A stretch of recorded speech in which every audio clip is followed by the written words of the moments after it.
आइए आज सुनिए वरिष्ठ कथाकार सुबोध चतुर्वेदी जी द्वारा लिखी कहानी।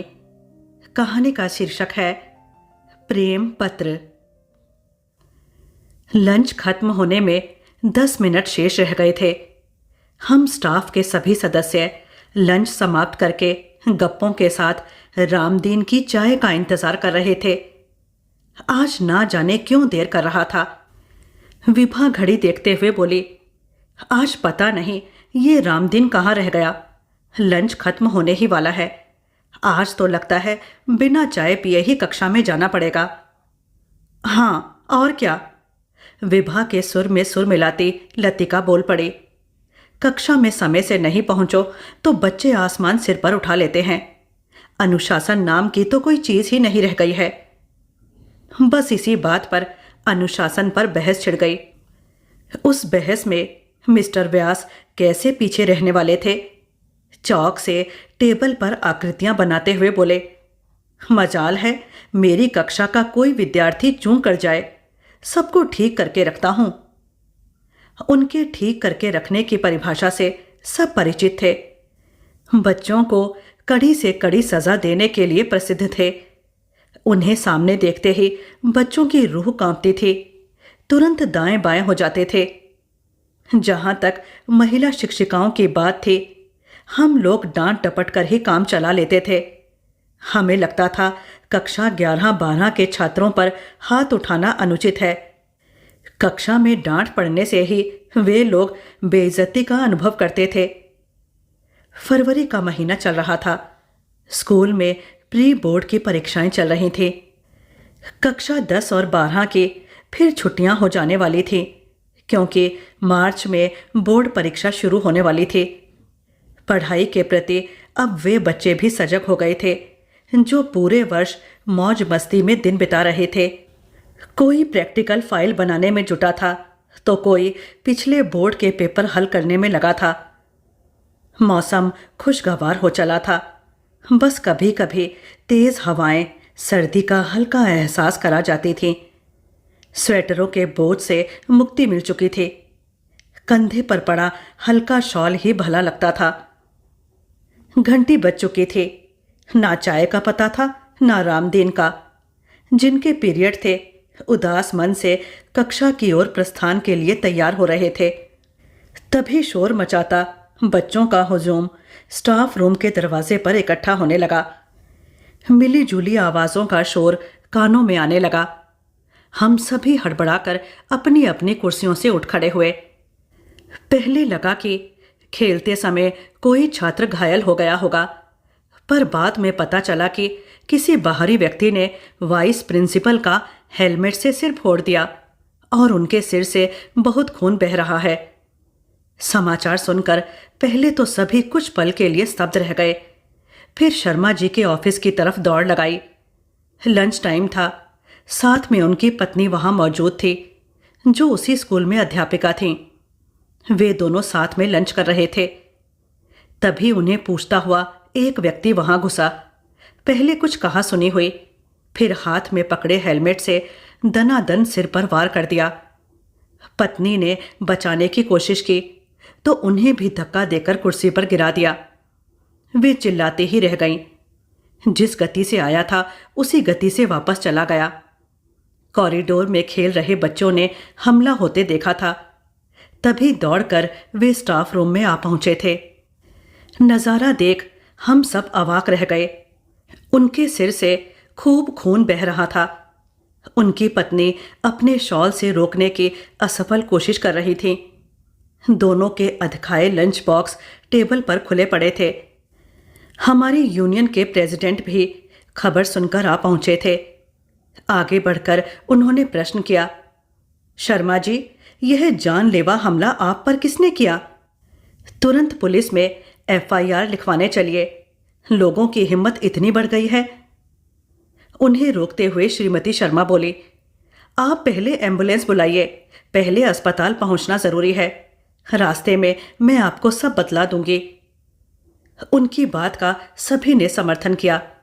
तब तक सायरन बजाती एम्बुलेंस आ चुकी थी। लगता है पहले ही किसी ने फोन कर दिया होगा।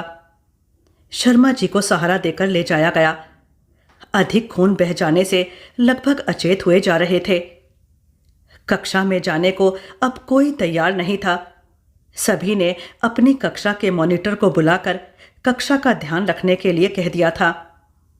अटकलों का दौर जारी था। तभी रामदीन ने मुंह लटकाए प्रवेश किया। अचानक उस पर हमला होने लगा। आज की चाय कहाँ रह गई? वो बोला, मैं चाय छानकर ला रहा था, तभी तो इतना बड़ा कांड हो गया। एयरफोर्स का कोई बड़ा अधिकारी था। दंदनाते हुए स्कूल में घुसा। मुझसे शर्मा जी के विषय में पूछा। मुझे क्या पता था यह कांड करने आया है, नहीं तो मैं बताता भी नहीं। पहले जोर जोर से चिल्लाता रहा, फिर अचानक हेलमेट से हमला कर दिया। मैडम की चीख पुकार सुनकर मैं भागकर वहां पहुंचा। तब तक तो वो व्यक्ति मार पीट कर बाहर निकल भी गया। अरे, पर मार पीट क्यों की गई, कुछ बतलाएगा भी? झल्लाते हुए विभा बोली। अब मैं क्या जानूं मैडम, कुछ टीसी की बात कर रहा था।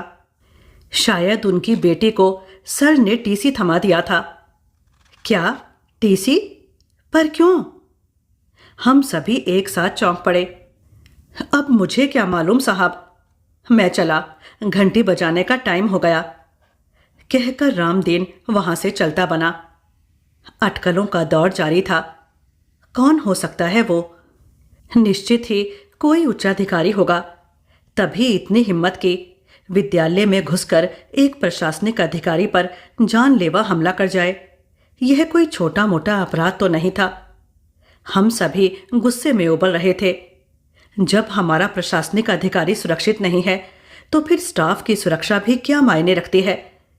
आनन फानन विद्यालय के प्रबंधक के नाम एक ज्ञापन तैयार किया गया। मामले की तुरंत उच्च स्तरीय जांच की जाए और हमलावर पर कड़ी कार्यवाही की जाए। तय किया गया कि जोशी जी के आते ही उनके मार्फत ज्ञापन दिया जाएगा। तीर हवा में चल रहे थे, पर असली कारण अब भी अज्ञात था। आखिर कौन था शर्मा जी का हमलावर? कोई पुराना दुश्मन? उनकी पत्नी को भी नहीं छोड़ा। महिला पर हाथ उठाना एक अक्षम्य अपराध है। उनकी गलती बस इतनी ही थी कि वे बीच बचाव कर रही थीं। लगभग 2 घंटे बाद जोशी जी वाइस प्रिंसिपल की मरहम पट्टी करवाकर लौटे। पहले पुलिस थाने में गए थे, पर पुलिस ने रिपोर्ट लिखने से मना कर दिया था, क्योंकि एयरफोर्स के अफसर की रिपोर्ट सिविल पुलिस में नहीं की जा सकती। उसकी शिकायत एयरफोर्स में ही की जा सकती है।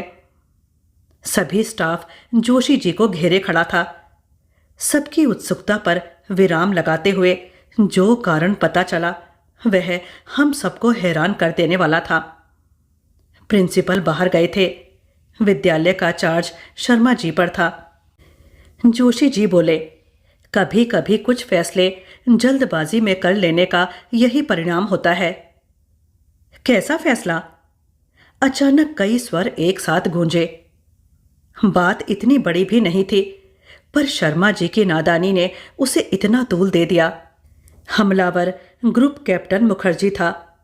कल उसकी बेटी की कॉपी से एक प्रेम पत्र निकला था। क्रोध में आकर शर्मा जी ने आप देखा ना ताब, छुट्टी हो चुकी थी, ऑफिस से टीसी कटवाया और थमा दिया। लड़की रोती रही, गिड़गिड़ाती रही, पर शर्मा जी ने उसकी एक नहीं सुनी। लड़की पिता के क्रोध के डर से कल घर ही नहीं पहुंची। चिंतित पिता बदहवास होकर सब जगह ढूंढता फिरा। मामला लड़की का था। रात हो गई, लड़की कहीं नहीं मिली। मामला बड़े अफसर से जुड़ा था। रात भर हेलीकॉप्टर से सर्च की गई। तब पता चला पहाड़ी पर अकेली झाड़ियों में दुबकी हुई थी। रो रो कर उसका बुरा हाल था। पिता का क्रोधित होना स्वाभाविक था। उसी का परिणाम था यह घटना, कहकर जोशी जी चुप हो गए। मिस्टर मुखर्जी की 2 बेटियां इस विद्यालय में पढ़ती थीं। यह छोटी बेटी बकुल थी, जो कक्षा 10 में पढ़ती थी। यह घटना उसी से संबंधित थी। बड़ी बेटी 12वीं में पढ़ती थी। बकुल देखने में बहुत खूबसूरत थी। रंग सांवला था, पर विधाता ने नाक नक्श फुर्सत में गड़े थे। जो निगाह चेहरे पर एक बार जाती तो हटाना मुश्किल था। गजब का आकर्षण था लड़की में। नादान उम्र में इस तरह की बातें तो होती ही रहती हैं। हर वर्ष विद्यालय में इस तरह की घटनाएं आम बात थी, क्योंकि वहां लड़के लड़कियां दोनों साथ पढ़ते थे। अब तक चुपचाप खड़ी कमलेश बोल पड़ी, यह सब मेरी नादानी की वजह से हुआ। क्या? सबकी निगाहें कमलेश की ओर घूम गईं। हाँ, कल मैं जब बकुल की कॉपी जांच रही थी, वह प्रेम पत्र मेरे हाथ में आ गया।